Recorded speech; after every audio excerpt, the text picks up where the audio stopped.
Before installation, wear the required personal protective equipment PPE.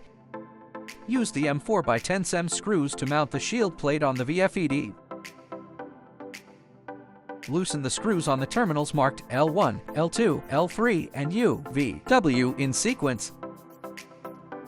Ensure the terminal wire entry slots are open. Insert the three-phase conductors of the input power cable into the wire entry slots of terminals L1, L2, and L3 in sequence. Insert the three-phase conductors of the motor cable into the wire entry slots of terminals U, V, and W in sequence. Tighten the terminal screws to ensure a secure connection. Lightly pull each phase conductor to confirm it does not loosen. Use the M4x12 SEMS screw to connect the P conductor to the grounding terminal.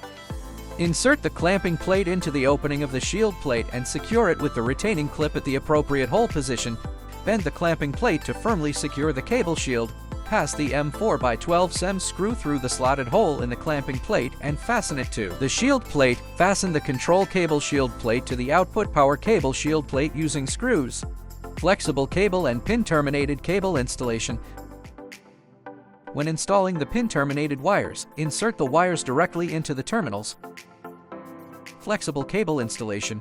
Use the flat screwdriver to press down the spring clamp, then insert the wire into the terminal. After all wires are inserted into the terminals, close the cover. Press the control cable shield onto the control cable shield plate. Insert the clamping plate into the opening of the shield plate and secure it with the retaining clip at the appropriate hole position. Secure the cable shield with the clamping plate and tighten the screw.